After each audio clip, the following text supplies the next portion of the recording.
G'day, it's Joel Rasmussen from Southern Cross Combat, and I'm here at Combat One Gym ahead of his UFC debut. I'm talking to Mr. Jonathan Micallef.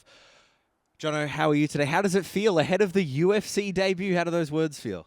Hey man, yeah, it feels pretty cool. Now I've settled in and accepted the fact that I'm in the big smoke, but it still sometimes hits me like, oh yeah, we're gonna do the dance, and it's getting close now. I think we're about just under 2 weeks, just over 2 weeks, sorry. Yeah, fantastic man. I really can't wait. We will talk about the UFC debut and the fight and thus in a moment, but I wanted to say, as I said there, we're at Combat One. It's always a pleasure to be here. In a different room, though, at Combat One. Typically, we're up there to the left. We're in front of the logo today on the main mat. How has today been? It's a quieter gym today. How was training earlier? Yeah, it was really good. Just sort of trying to dial in all the little tweaks and stuff that you do leading up to a fight, just to get all those pinpoint small things dialed in. Yeah, but fantastic, man. It's sort of pretty normal, you know. Sometimes you're in just by yourself. Sometimes it's just you and the coach, and sometimes it's the whole team. But it's all the same. It's all hard work at the end of the day. What was it today? What were you doing earlier today? That's secret, mate. Yeah. Secret maneuver. Just a bit of striking stuff on the bag and a bit of drilling, yeah. The secret move. Bro's busting out the secret move for his UFC debut. Yeah, once you make it to the big smoke, you got to start making secrets. I can't tell you everything now, mate. Great, bro. I'm shocked I even got let in, dude. You know what I mean? It's all everything's under lock and key now. How is it not day-to-day stuff? Because I like the grind. I don't think the grind ever stops, and I'm someone who doesn't do it, and I don't think the grind ever stops. But how does kind of life change? Not necessarily day-to-day, but on the social presence stuff. Now that you have signed on the dotted line, you're in the UFC. Have you noticed a difference? I've noticed a difference externally, you know, from the things and people that I can't control. In terms of like my inner circle, it's the exact same. You know, like my life hasn't changed a whole lot. What has changed as well is the ability to like not have to work as much. So I'm still working physically in the gym, working on technique and all these sorts of things, but I'm not out on the tools as much, which is it's fantastic, man, because I'm able to really completely let myself into training and focusing on the fight, you know. So just gives you more confidence coming into the fight. Talking about the fight, you were fighting Kevin Jousset in your UFC debut. How did this fight come to be? Because there was a rumor of a lightweight. We'll start with that. How real was that rumor? Yeah, so Evan Elders was offered to us at lightweight, but obviously I'd probably have to cut off one of my legs to make lightweight. I'm already a big welterweight as it is.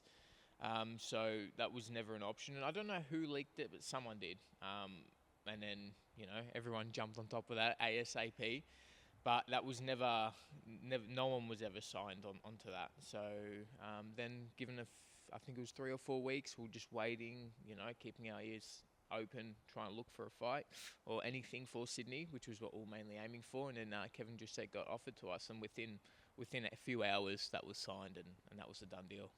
When the UFC offer you Evan Elder at lightweight, is there like any part of you that's like, do they know who I am? Like, not like ego, but like, do they know who they have sent this contract to? Have they got emails mixed up here? Like, what goes through your head when they email you? You want to fight Evan Elder at lightweight? Yeah, well, I actually thought it was a done deal because Evan has fought at welterweight a few times. So I just thought, yeah, he's going to have another fight at welterweight. That's the guy that I'm fighting. But turns out that wasn't the case, and I think that he actually did. Yeah, he's really gunning for lightweight. Good on him, you know. If he can make the weight, why not? But yeah, lightweight's not something I'll be making. So yeah. When that rumor came out, and it was rumored at lightweight, that's the first thing I thought. Like, you said it perfectly. You said you have to chop a leg off. That's literally the first thing that went through my head. I was like, Jonathan Micallef would have to chop a leg off to make lightweight. But nonetheless, Kevin Jousset is the name. When you did get offered Kevin, what went through your head? I thought, what a fantastic opportunity for a debut into the UFC, you know. When Kevin Jousset made it to the UFC, that was, I don't even remember the year, but when he did, he vacated the Hex title. I was the next person to win it. So I think it's just one of them fights that would have happened in the regional scene hadn't he have made the UFC. So perfect. We both just get to fight in a bigger crowd, bigger stadium, in front of all the Aussies. So it's fantastic. It's a really good fight. Talking about that, had Kevin been a guy who had been on your radar? Because, as you said, you guys shared that. You guys were in the local scene at the same time, fighting at the same level of the local scene. He held the title before you held the title. How long, maybe in your head, had the prospect of fighting Kevin Jousset kind of existed for you? Yeah, for quite some time. Pretty much since I made it to Hex, Kevin was I think that he was the welterweight champ, so he was always on my radar, you know. So that was a guy who, you know, you break him down, you see, as you normally do, what they could do well, what they don't, and he was a guy that was, yeah, right on my radar for quite some time until he made it to the UFC. Then obviously I just focused on the rest of the Australian welterweight division. But once we did make it to the UFC, immediately he was someone that was like, oh, okay, this is a definite potential matchup. Uh, what do you make of Kevin's skills? I think he's a great fighter. He does everything well. He's a judoka by like in his background, like he's a background of judoka. But since he went to CKB, he's been a lot more of a kickboxer. Yeah, he's got a good few things, but I feel like I can dismantle him pretty much wherever the fight goes. Of course, you guys weren't booked on the local scene, but he was someone who kind of was on your radar. Obviously, I understand as a fighter, you're focusing on yourself and getting better. But when you see how he's evolved since he was on the local scene to now being in the UFC, what kind of differences do you see in him compared to when he was locally? Yeah, I feel like he's become a lot more aggressive. He's a violent fighter. And it just gets me so excited, man. You know what I mean? Like when you're up against someone like that, when you know you're gonna fight someone who brings the heat, that really gets you up in the morning. That gets you going, you know. So on top of making a UFC debut against a good guy, I mean, like who doesn't want to see this fight, Are you coming to bring the heat?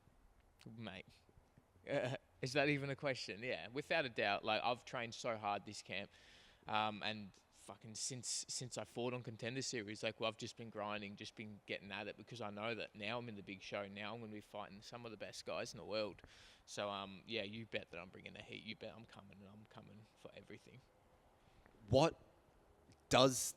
how does that feeling change? You said there, like now that you're in the big show, now that you're there, I feel everything gets a little bit more real. You know, it's now you're playing, you know, you're playing at the big table now. How has it changed? How has it changed what it feels like when you're training in the training room? In the training room, everything's still exactly the same. You know what I mean? But like, I just feel like now I'm going that extra little bit to make sure that I'm doing what I can to get the body right, to focus mentally on the sport too. I mean, you know, you can go balls to the wall and train the house down, but sometimes you need to train smart too. And I think that I've gained the ability to train a lot smarter, to try and acquire as many skills as I can. That will, I think, in the long run, win more fights. You know, like fitness, as you've probably seen through Marab, like fitness is a phenomenal advantage, but in saying that, the skills I think are what's the trump to all. When you and I talk and we do interviews, we talk about the nickname of the captain. We talk about that role that you take on in the gym. Nearly every time I've spoken here, we've talked about it. But I almost want to talk about the flip of it, where Combat One is the home. That is home gym for you. That's where we are currently. But we were talking a little bit off camera. You do get a chance to mix it up with some guys at some other gyms. You go to AET. Two of the men in AET are going to be on the same UFC card at you in Jimmy Crute and Jake Matthews. You're also training with Ben Sassoli. He's coming back as well. What's it like training with guys who have been to the UFC before and are in the UFC and kind of getting those looks? And have you spoken to them at all about, I'm making my UFC debut? Is there any tips they can give you? Yeah. Well, first off, training with guys like that just gives you it gives you the confidence knowing that, like, you know, you can mix it up with guys like that. And this is something that happened more in my early days, but it's like, they're just human, you know. You build UFC fighters up to be this massive thing. Well, I did when I first started fighting, especially throughout my amateurs. And then you start to realize, they're just the same as me, but they've just been doing it a bit longer, you know. Then they stay true to the route, and they got to where they wanted to be. And now I'm in the exact same boat where, you know, some people might look at me that way, but it's all the same thing. I'm just someone who stuck through and kept going. but having them as just a training partner, as a friend, as a resource, as someone to ask these questions and what was it like? What can I expect? How do they treat you? How much media stuff do I have to do? Just all these questions is great because then you get there and you're ready for it and you know exactly what you're up for. So it's a phenomenal resource and I'm very lucky to have these people around me. To be going into battle with so many guys who are also peaking at the same time as you, and especially at that level. Like, I know you fought on cards where you've been pro, and if I'm not mistaken, you've fought on cards where you've been pro, and there's been some amateur teammates, some as well where you're at the top of the card, and there's some guys coming up at the lower ends of the card. But to go in a battle, to be peaking at the same time as two other men who will also be fighting at the highest level, what is it like in that training room? It's pretty cool, man. It's good because like you're all it's blood and guts, and you're there and you're working hard. But then, yeah, it's fantastic, bro. It's really cool. I don't know. I can't really talk too much on it because it's pretty normal now. You know what I mean? Like, I feel like even if you're fighting the week or two after, it's the same feeling. Like if Jimmy was on the UFC and I was fighting on Hex the week before or after, it's very similar. Where it's like, oh yeah, we're both going to war. But having both going on the same day is a little bit extra special. A name I did mention before, Ben Sassoli is back in the MMA space. He came back and did some boxing, if I'm not mistaken, but he's back in the MMA space. He's booked. He's training out of Combat One. How is it to be training with Ben Sassoli? Fantastic. You got to keep your chin down and you got to keep your hands up whenever you're training with Ben. Because he brings some heat. But in saying that, he's such a nice guy, man. Like, he's probably one of the most, like, he has the most etiquette in sparring and stuff because he knows what he can do, And on top of that, he's just so skilled. Like, Ben is such a skilled martial artist, especially in the striking. Is just phenomenal and a good guy to be around. And the tips and things, the same as I was saying before about the other guys, that he can bring in and tell you and help you, especially also being a southpaw for me. Is so cool, and on top of all that, he's just a fun guy to be around. He's just fun. Yeah, especially so he just had another son. So he had his first son a month after I've had mine. So we're both sort of we got first boys. So it's pretty cool because that's another thing we can relate to and talk about. Yeah, man, it's cool. I would like to talk about that, but I do want to say, talking about Ben Sassoli, I would love to see a photo of you and him, you with the rig out, him with the Texter abs next to each other. I would love to see that photo. That needs to happen. But talking about that, having children and that kind of bond, at the end of last year, there was a photo posted, you, Ben Sassoli, Sammy Hayward, everyone with their kids, and it was like a Christmas card almost post. But that bond between you and Sammy, I'd like to talk about. To be in this position, biggest fight of your life coming up. What does it mean to be doing this with Sammy? Yeah, I don't really know what to say about it because I feel like I've spoken so much about this, but I just feel like Sammy's been such a big part of my journey since the very start, and like if it wasn't for Sammy, I wouldn't have pushed it this hard. I wouldn't have made it here.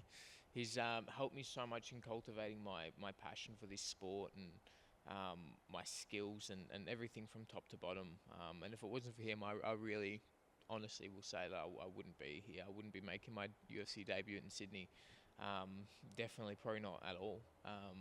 But it's special. It is. It's really special to be able to do this with him. Yeah, and I just can't wait, man, to go to war. And regardless of the result, it's like I'm in a pretty cool place. My life is so cool, and it's like I can't complain about anything. We were talking a little bit off camera about this, but I will bring it up. As I said, this is going to be the biggest fight of the career thus far, making the UFC debut. The world's about to find out who Jonathan Micallef is. What has been the journey? What has been the road here? How did you wind up at Combat One training under Sammy Hayward? Yeah, well, our roads, me meeting Sammy was probably like a little bit of a sliding doors moment. where there was a friend of mine who was boxing at Tiny Boxing under Dave Hegarty, who's a fantastic boxing coach who had Sammy at that time, and Sammy was also coaching under him. And my friend sort of said, "Hey, there's a MMA coach, come down, check him out." And he told Dave this, and Dave told Sammy, "Hey, there's an MMA fighter that wants to come down and get some rounds in." And at this point, I wasn't an MMA fighter. I was just a kid who did MMA. I hadn't fought yet. No, I would probably only been training the sport for probably around 6 months. But Sammy said, "Yeah, bring him on. He's a fighter, is he? Okay, let's see how this goes. I've never heard of him. I'm like, it was sort of Sammy who had this attitude like, I'm a fighter. He's not a fighter. Anyway, went down there, got some rounds in, copped an absolute beating from Sammy. But in that, he sort of could see that I had a lot of promise. There was something in me that he saw that for a kid who'd only been training for 6 months could really make something special out of this and do something. And from there, we've sort of become friends, cultivated the relationship between us as a coach, as friends, and then fast forward, now we've both got kids. He's got his gym, like this is his baby, and